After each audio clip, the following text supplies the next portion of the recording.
प्रिय विद्यार्थियों, आज हम पद परिचय की चौथी वीडियो लेकर आए हैं। पहली 3 वीडियोस में हमने इस विषय को विस्तार पूर्वक समझाया था, परंतु इस चौथी वीडियो को हमने इसलिए तैयार किया है ताकि परीक्षा से पूर्व समय की कमी होने के कारण आप इस पद परिचय विषय को अच्छी तरह से तैयार कर सकें। इस तालिका को जो आज हम आपको दिखाएंगे अपनी उत्तर पुस्तिका में भी लिख लें ताकि परीक्षा से पूर्व आप कम समय में इस विषय को अच्छी तरह से तैयार कर सकें। तो चलिए करते हैं। जैसे कि यहाँ पर हमने क्रम लिखा है, क्रम में 9 तरह के पद आ गए। सबसे पहले संज्ञा, सर्वनाम, विशेषण, क्रिया, क्रिया विशेषण, संबंध बोधक, समुच्चय बोधक, विस्मयादि बोधक और निपात। तो यहाँ पर हमने आपको बताया था कि 4 तो विकारी शब्द हैं और 5 अविकारी शब्द हैं। तो पहले 4 जो हैं संज्ञा, सर्वनाम, विशेषण, क्रिया, ये विकारी शब्द हैं और अंतिम 5 जो हैं क्रिया विशेषण, संबंध बोधक, समुच्चय बोधक, विस्मयादि बोधक और निपात अविकारी शब्द हैं। विकारी शब्द वे होते हैं जिनमें एक वचन से बहुवचन बनाते समय लिंग वचन में परिवर्तन आ जाता है, और अविकारी शब्द वे होते हैं जिनमें कोई परिवर्तन नहीं आता। तो आप देखते हैं कि इनका पद परिचय देते समय किन किन बातों का ध्यान रखेंगे। जैसे संज्ञा पदों का हमें परिचय देना है, तो सबसे पहले पद व भेद बताएंगे, फिर लिंग बताएंगे, वचन बताएंगे, कारक बताएंगे और अन्य में जैसे क्रिया से संबंध है तो इसी को हम यहाँ से ले लें। यदि संज्ञा शब्द है, जैसे यहाँ पर कपड़े संज्ञा शब्द है, ठीक है, तो इसमें हमने सबसे पहले संज्ञा शब्द बताया, फिर जातिवाचक संज्ञा में आएगा कपड़े और पुल्लिंग, बहुवचन और कर्म कारक। वाक्य में इसकी स्थिति देखें, मैं सफेद कपड़े पहनता हूँ, तो कपड़े शब्द से पता चल रहा है ये जातिवाचक है, और यहाँ पर कपड़े बहुवचन भी दिख रहा है यहाँ पर, तो यहाँ पर इसके हिसाब से हम इसका वर्णन करेंगे। तो यहाँ पर दूसरा है सर्वनाम। सर्वनाम पदों का परिचय देते समय किन किन बातों का ध्यान रखेंगे? पद व भेद, लिंग, वचन, कारक और क्रिया से संबंध। इसी वाक्य में हमने पहला शब्द लिया है सर्वनाम, मैं सफेद कपड़े पहनता हूँ। मैं सर्वनाम शब्द है, पुरुषवाचक सर्वनाम है, उत्तम पुरुष है, एक वचन है, पुल्लिंग है, पहनता हूँ क्रिया की का करता है। तो ये स्टेप सारे पूरे हो गए। अगला है विशेषण। विशेषण में हम बताएंगे पद व भेद, फिर बताएंगे लिंग, वचन, कारक को नहीं बताएंगे, किस विशेष्य का विशेषण है, विशेषण की अवस्थाएं, यदि उदाहरण में अवस्थाएं दे रखी हो, मूलावस्था, उत्तरावस्था, उत्तमावस्था, जैसे तर और तम लगता है जिनमें, तो वो बता देंगे। और यदि विशेषण की विशेषता बताई हो तो प्रविशेषण बताएंगे। तो विशेषण का उदाहरण ले रहे हैं हम यहाँ पर। कपड़े, कैसे कपड़े? सफेद कपड़े, तो सफेद पता चल रहा है यहाँ पर विशेषण है, गुणवाचक विशेषण है। पुल्लिंग, बहुवचन, बहुवचन कैसे पता चला? कपड़े विशेष्य है, ये बहुवचन में है, यहाँ से पता चल रहा है कि यहाँ पर बहुवचन आएगा। हमने पहनता हूँ के अनुसार नहीं चलना, हमें यहाँ पर कपड़े विशेष्य जो है उसके अनुसार देखना है, तो उसके अनुसार यहाँ पर बहुवचन आ गया। विशेष्य, कपड़ों की विशेषता बताई गई है, कपड़े संज्ञा शब्द है तो इनकी विशेषता बताई गई है, तो यहाँ पर विशेष्य क्या है? कपड़े है। अगला क्रिया। क्रिया में पद व भेद, लिंग, वचन, कारक नहीं बताना आपने, काल, धातु, वाच्य ये बताने हैं। तो अब चलें क्रिया शब्द पर। मैं सफेद कपड़े पहनता हूँ, वाक्य में आपको पता चल रहा है क्रिया अधिकतर वाक्यों के अंत में होती है, तो यहाँ पर पहनता हूँ अंत में आ रहा है, तो यहाँ पर ये क्या पहनता है? कपड़े, कर्म है, तो ये कौन सी क्रिया हो गई? सकर्मक क्रिया हो गई। पुल्लिंग, एक वचन, कैसे पता चला कि यह एक वचन है?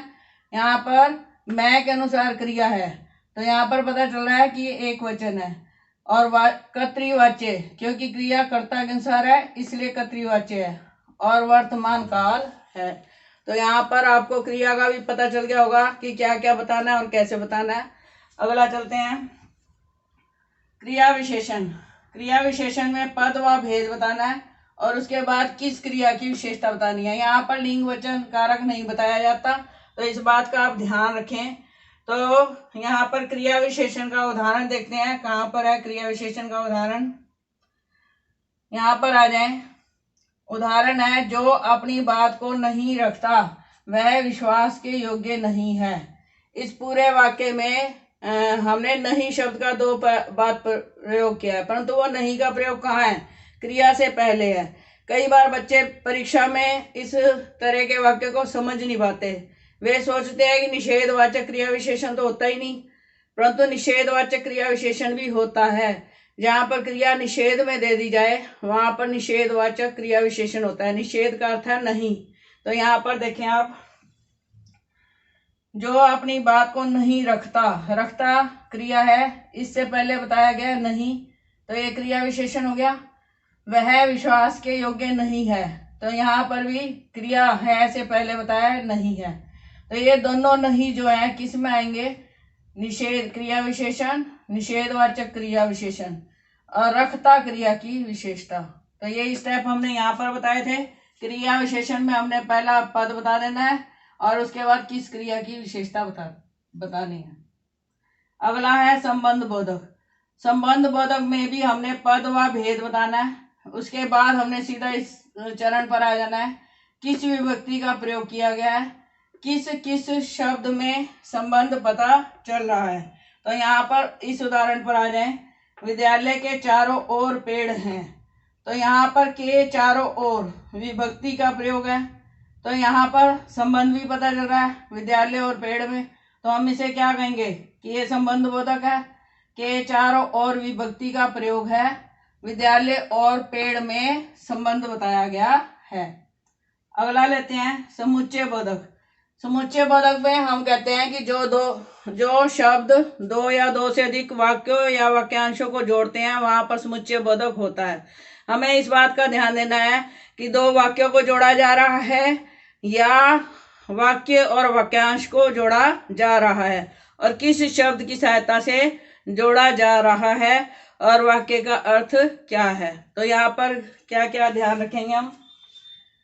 समुच्चय बोधक में पद व भेद। योजक क्या है, योजक का मतलब जो शब्द दो वाक्यों को जोड़ रहा है उसे योजक कहते हैं। वाक्यों या वाक्यांश जोड़ रहा है या दो वाक्यों को जोड़ रहा है, इस बात पर हमने ध्यान देना है। तो यहाँ समुच्चय बोधक में हम देखें, उदाहरण ये रहा, वह बाजार गया और वह फल लाया। यहाँ पर दो वाक्य हैं, दो क्रियाएं हैं। वह बाजार गया और वह फल लाया, वह फल लाया, दो वाक्य हो गए। इसे हमने और से जोड़ा हुआ है, तो और क्या है, योजक है। तो यहाँ पर पद परिचय में क्या देंगे, समुच्चय बोधक और योजक का प्रयोग दो वाक्यों को जोड़ने का कार्य हो रहा है। तो यहाँ तक आपको समझ में आ गया होगा। जल्दी से आगे चलते हैं विस्मयादि बोधक। विस्मयादि बोधक में कहा था कि पहला शब्द जो है भाव प्रदान होता है और उसके पीछे विस्मयादि बोधक चिन्ह आता है। तो यहाँ पर भाव प्रदान कहाँ है शब्द देखें, अरे आप आ गए, तो यहाँ पर अरे के बाद विस्मयादि बोधक चिन्ह है। ये शब्द ऐसा है जो अचानक मुख से निकल जाता है, तो अरे अचानक मुख से निकल रहा है, तो यहाँ पर कौन सा शब्द हो गया, ये विस्मयादि बोधक हो गया और आश्चर्य का भाव आ रहा है। अगला है निपात। निपात में हम क्या क्या करते हैं, निपात में हमने बस इतना ही छांटना होता है कि निपात है। तो इसके लिए हमें इस बात की जानकारी होनी चाहिए कि निपात कौन कौन से शब्द होते हैं। तो हमें याद रखना चाहिए ही, तक, भी, मात्र, केवल, भर, ये सब निपात हैं। ये हमें याद रखने पड़ेंगे और इनका प्रयोग वाक्य में होगा तो हम ध्यान देंगे कि ये निपात हैं और अर्थ में विशेषता ला रहे हैं। जैसे मैं उसे जानता तक नहीं, यहाँ पर तक शब्द का प्रयोग जो है वो निपात की तरह किया गया है। तो यहाँ ये इसका पद परिचय हो गया, निपात, तक, निपात का प्रयोग। तो इसके साथ ही हमारा पद परिचय विषय पूर्णतः समाप्त होता है।